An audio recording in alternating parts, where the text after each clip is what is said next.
En tiempos antiguos, cuando el mundo aún estaba cubierto de misterios y los gigantes caminaban con paso firme sobre la tierra, se gestaban historias que el viento aún susurra en las noches más silenciosas. Era una era de sombras largas y cielos de fuego, donde los reyes eran forjados no por linaje, sino por sangre, acero y destino. Entre esas leyendas, una figura se levanta con la fuerza de una montaña. Su nombre, Og, el rey de Basán, aún resuena en los valles como un eco imponente. Fue el último titán, no un simple hombre, sino una fuerza de la naturaleza, una silueta gigantesca que podía oscurecer el sol de mediodía. Donde quiera que caminara, la tierra temblaba y los árboles se inclinaban, como si reconocieran la presencia de algo más allá de lo humano. Basán, su reino, no era una tierra cualquiera. Estaba situada entre montañas indómitas y llanuras que parecían no tener fin. Las fortalezas de piedra que se alzaban en ella parecían haber sido moldeadas por manos de dioses, y los campos rebosaban de abundancia, como si la misma tierra quisiera rendir homenaje a su rey. Los bardos y viajeros contaban que en el corazón de una de estas fortalezas se encontraba la cama de Og, una estructura colosal de hierro puro, adornada con gemas que brillaban como estrellas atrapadas en metal fundido. 9 codos de largo, 4 de ancho, no un lecho, sino un trono horizontal donde descansaba la voluntad encarnada de un titán. Pero no siempre fue así. El Og que forjó leyenda alguna vez fue un joven inquieto, criado entre los riscos congelados del monte Hermón. Allí, el viento era tan agudo como una espada, y la nieve cubría todo como una sábana de silencio. Desde niño, Og no conoció la comodidad. Aprendió a pelear antes de hablar con fluidez, y sus juegos eran luchas contra osos y carreras entre riscos peligrosos. Su pueblo, los Refaitas, era una raza que venía de tiempos aún más antiguos, de antes del diluvio, según algunos sabios. Eran gigantes entre los gigantes, hombres de carne, pero con la resistencia del granito y el espíritu del trueno. Su padre, uno de los más grandes guerreros de su estirpe, forjó su carácter con disciplina férrea. Cada amanecer era una nueva batalla, contra el frío, contra el hambre, contra los límites de su propio cuerpo. Le enseñó que la fuerza por sí sola no bastaba, que un verdadero rey no era aquel que aplastaba a sus enemigos, sino el que guiaba a su pueblo con sabiduría y propósito. La fuerza es un don, hijo mío, le decía mientras le entregaba una espada más grande que un hombre promedio. Pero no lo es todo. Un rey verdadero no solo protege con sus puños, sino también con su juicio y su corazón. Aquel joven titán creció bajo cielos de tormenta, y cada batalla fue esculpiendo en su rostro la dureza de la montaña. Para cuando alcanzó la adultez, ya era una leyenda viviente entre los suyos. Era más alto que cualquiera, más fuerte que todos, y sus ojos, profundos como lagos antiguos, reflejaban una sabiduría nacida del sufrimiento y la lucha. Pero los días de paz en el monte no durarían. El mundo estaba cambiando, y los reinos de hombres codiciaban las riquezas de Basán. Aquella tierra, bendecida por la fertilidad, cruzada por ríos cristalinos y colmada de minerales preciosos, se convirtió en objetivo de reyes ambiciosos, emperadores en ascenso y conquistadores sedientos de gloria. El primer conflicto no tardó. Un ejército cruzó los valles de Argov como una plaga de langostas, con estandartes nuevos y lenguas extranjeras. Og, aún joven, se alzó con la fuerza de su linaje y enfrentó la amenaza con la determinación de quien defiende no solo su territorio, sino la memoria de sus ancestros. Dicen que aquel combate fue tan brutal que el mismo sol se ocultó detrás de nubes, como si no quisiera ser testigo de tanta furia. La espada de Og, forjada en los fuegos más profundos del monte Basán, brillaba como relámpago cada vez que cegaba una vida enemiga. No era solo un arma, era una extensión de su alma. El suelo tembló bajo sus pisadas. Cada golpe suyo abría brechas en las filas enemigas. Cada rugido suyo silenciaba a los jefes de escuadrón. En apenas unas horas, lo que había sido una amenaza organizada se convirtió en una masa de cuerpos y armaduras rotas. Los pocos que escaparon llevaron consigo una sola palabra que se propagó por los reinos como un mal augurio: Og. Con esa victoria comenzó su reinado. Pero Og no era un simple guerrero con corona. Era también visionario. Entendía que la fuerza sin estructura era inútil que los muros y las leyes también eran armas, tan poderosas como el acero. Mandó a edificar fortalezas tan grandes que desafiaban a la gravedad. Templos, acueductos, caminos empedrados, incluso torres de observación que permitían ver el horizonte varios días antes de que llegara el enemigo. Basán se convirtió en una joya inexpugnable, un reino que parecía invencible. Y fue en ese periodo de esplendor que encargó la construcción de su lecho de hierro. No porque necesitara demostrar nada, sino como símbolo de que el descanso de un rey debía ser tan imponente como sus batallas. Los artesanos trabajaron sin descanso, bajo instrucciones precisas. Forjaron la estructura con los metales más resistentes y decoraron su contorno con piedras traídas de tierras lejanas, piedras que según algunos brillaban con luz propia por las noches. Y sin embargo, entre toda esa gloria, había un presentimiento que se escondía en las sombras. Algo en el viento, en el movimiento de las aves, en los susurros de los árboles antiguos, le decía que lo mejor aún no era suficiente, que habría un día, no muy lejano, donde su fuerza sería puesta a prueba de una forma nunca antes vista, y ese día comenzó con rumores. Desde el sur, en medio del desierto, se hablaba de un pueblo sin tierra, sin rey, pero con un Dios invisible, un pueblo que había sido esclavo, pero que ahora caminaba con libertad, conquistando tierras sin necesidad de estrategias complejas ni armas brillantes. No robaban, no saqueaban, solo avanzaban, como si fueran guiados por algo más grande que ellos. Los rumores se convirtieron en certezas cuando un mensajero, montado en un caballo exhausto, atravesó las puertas de la fortaleza real. Su rostro estaba cubierto de polvo y miedo, pero su voz era firme, templada por la urgencia.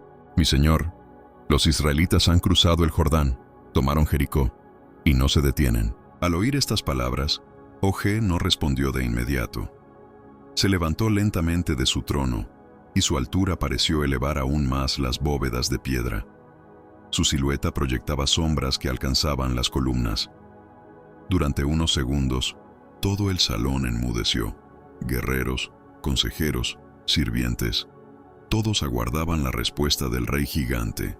Finalmente habló: «Que vengan, que intenten tomar lo que es mío. Les mostraré el poder de Basán». Sus palabras fueron como truenos. Los guerreros vitorearon, las trompetas sonaron desde las torres, y por un momento, el espíritu de los refaítas se encendió con la misma furia de tiempos antiguos. Pero en lo profundo del alma del titán, una chispa de duda se encendía lentamente, como una vela en la oscuridad. A solas en su cámara, Og se encontraba más vulnerable. La noche no traía descanso. Soñaba con batallas perdidas que nunca habían ocurrido. Veía su trono cubierto de polvo, escuchaba cánticos en lenguas extrañas, sentía el soplo de un viento frío que no pertenecía a esta tierra. En su corazón, la imagen de su padre resurgía, repitiendo palabras que ya había olvidado. La fuerza es un don, pero un rey sabio sabe cuándo ésta ya no basta. Og se aferraba a su legado, al linaje de los refaítas, a la sangre que decía que era invencible. Pero las noticias no cesaban. Los israelitas no combatían como los demás. Derribaban murallas sin tocar una piedra, cruzaban mares como si fueran caminos. Sus enemigos no simplemente caían, desaparecían, y no lo hacían por número ni por estrategia, sino por algo más, por la voluntad de un Dios, una fuerza invisible, incuestionable, una presencia que no se veía, pero que se sentía. Aquellos que sobrevivían a sus conquistas hablaban de milagros, de portentos, de una nube de fuego que los guiaba por la noche y una columna de humo que los cubría de día.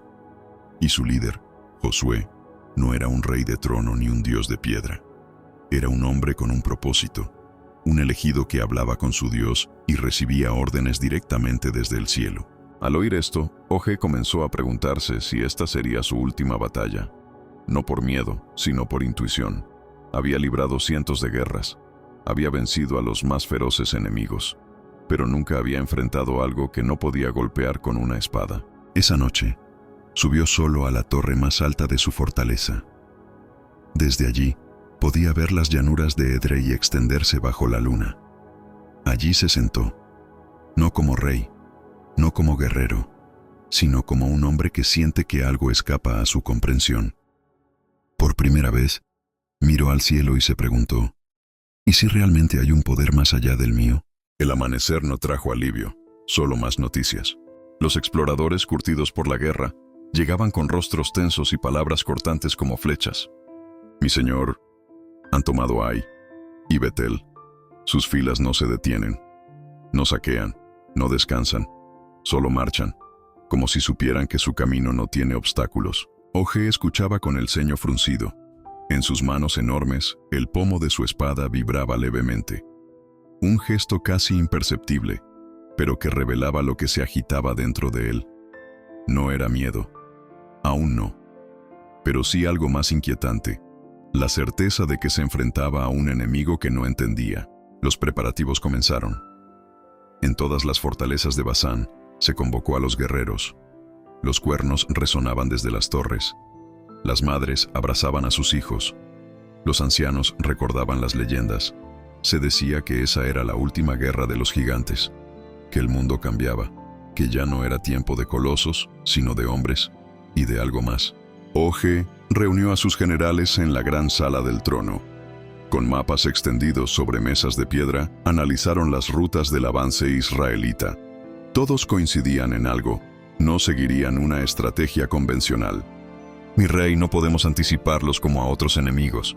No atacan por flancos, no utilizan subterfugios, solo avanzan, como si supieran que ya han ganado, murmuró uno de los capitanes. Oje alzó la voz.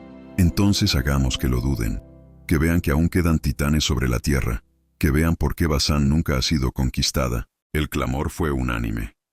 Pero en la mirada del rey, más allá del fuego de sus palabras, se leía otra cosa. La noche anterior, los sueños habían sido más intensos. Ya no solo veía su trono cubierto de polvo, sino también su cuerpo, caído entre los escombros de la historia. Veía a Josué de pie sobre las ruinas de su fortaleza, y detrás de él, una presencia invisible, pero imponente. La noche previa a la gran batalla, Basán entera contenía la respiración. Las estrellas estaban ocultas. El viento no soplaba. Era como si la naturaleza misma supiera lo que estaba por ocurrir. Oje no dormía. Se había vestido con su armadura ceremonial, hecha de placas negras y adornos dorados. Una armadura que pesaba más que 4 hombres juntos. Pero en su cuerpo era liviana como la tela. Era su segunda piel. Se sentó sobre su cama de hierro. Acarició el borde frío del metal con la punta de sus dedos. Ese lecho había sido símbolo de su poder durante décadas. Había dormido sobre él tras incontables victorias. Pero esa noche no era un símbolo. Era un presagio. Miró al horizonte. A lo lejos una tenue línea de antorchas avanzaba. No eran muchas, pero tampoco eran pocas. Era una marcha serena, un movimiento ordenado, como una procesión hacia lo inevitable. Y en medio de ellas, un cántico, suave, profundo, casi imperceptible. No era un canto de guerra, era un rezo, una súplica, o quizás una declaración, un susurro al cielo. Y ese susurro fue lo que hizo que Oje, por primera vez en toda su vida, se sintiera pequeño. El amanecer llegó, pero no con claridad. El cielo estaba cubierto por nubes rojizas, como si el propio firmamento presintiera la sangre que mancharía la tierra. Los tambores sonaban en el campamento de Basán. Los gigantes formaban filas, altos como torres, con espadas anchas como puertas. Guerreros curtidos, herederos del linaje antiguo de los refaítas. Sus cuerpos estaban marcados por cicatrices, pero sus ojos reflejaban una única certeza: seguirían a su rey hasta el fin del mundo. Oje salió de su tienda. Con cada paso, el suelo parecía rendirse bajo su peso. El silencio se hizo. Todos lo observaban.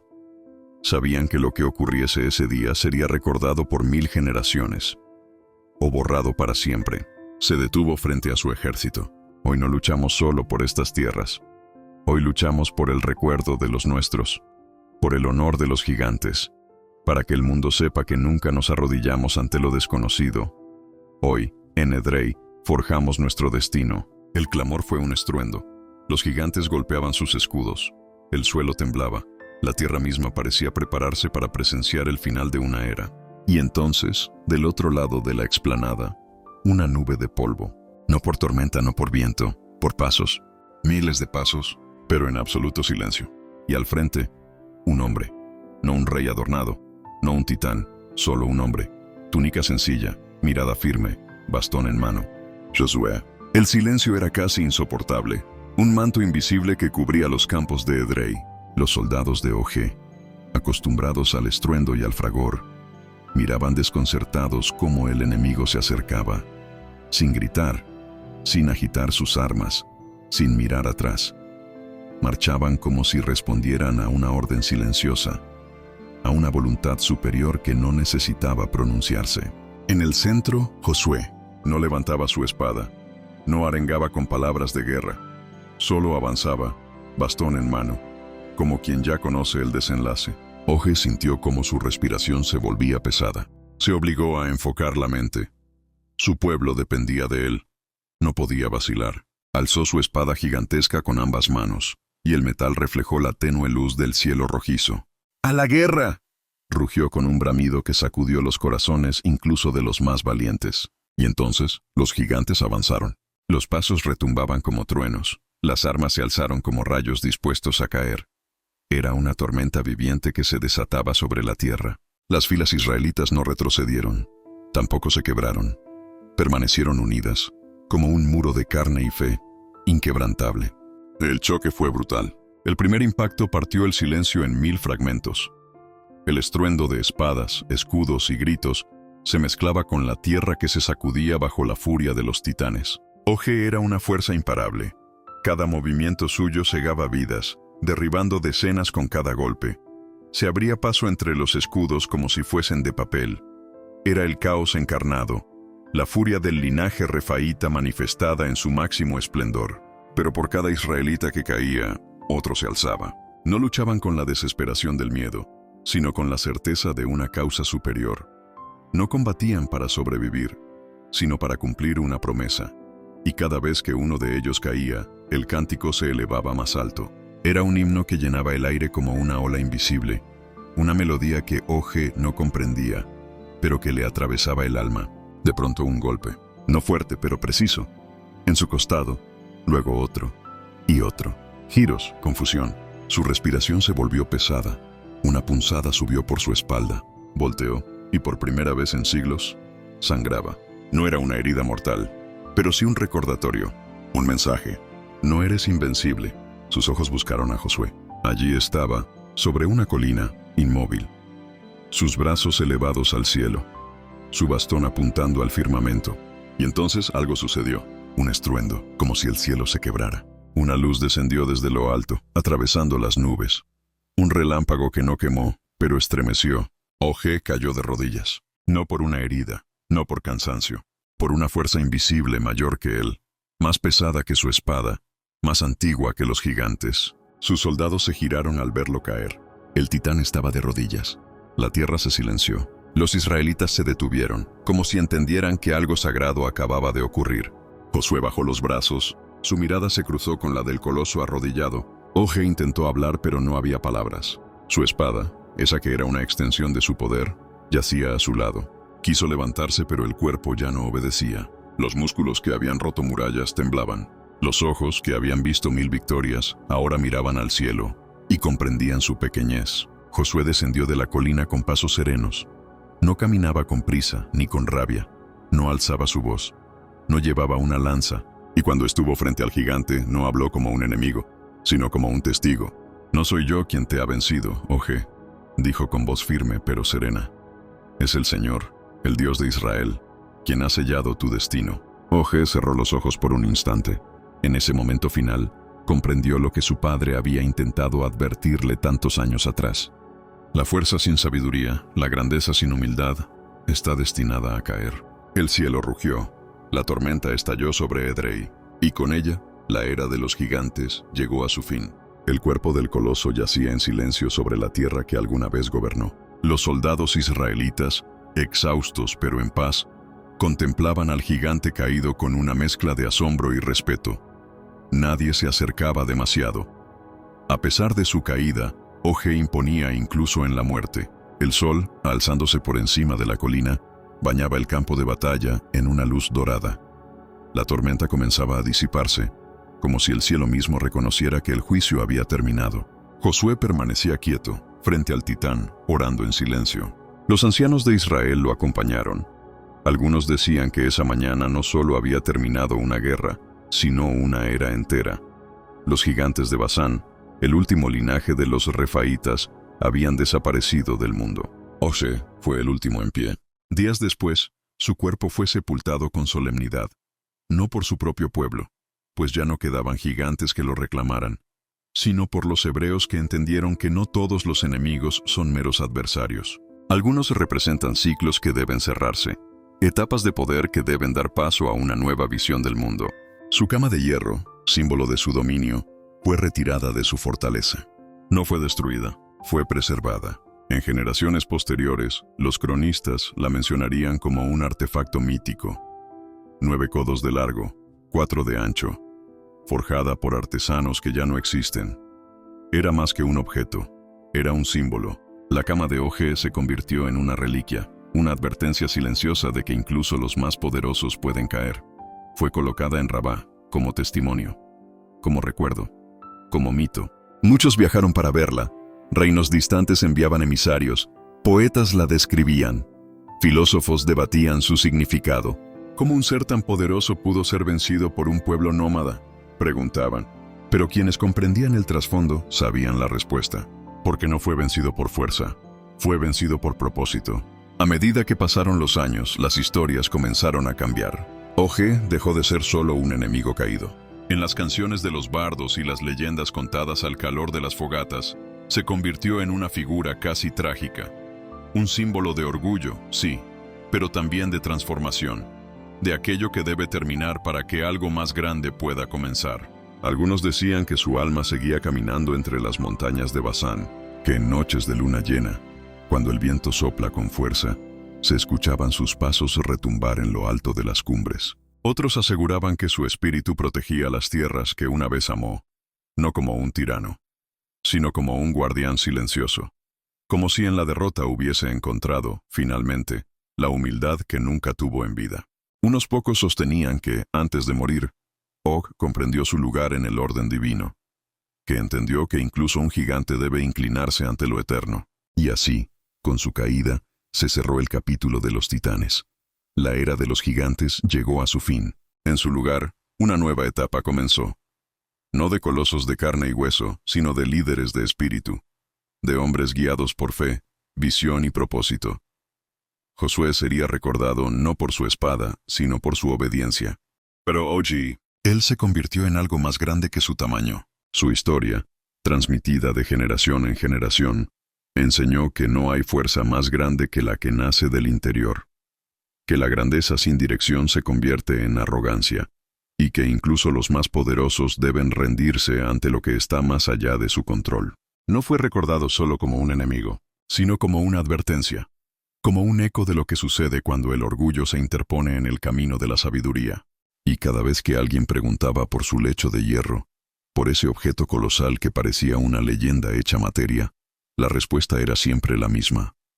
Esa fue la cama del último titán, de Oje, el gigante de Basán, el que fue rey entre gigantes, y cayó ante la voluntad de lo eterno. Y así terminó no solo una historia, sino un ciclo ancestral. Los gigantes desaparecieron, pero sus huellas quedaron grabadas, no en la tierra, sino en la memoria de los pueblos. Porque hay historias que no mueren, solo esperan ser contadas una vez más.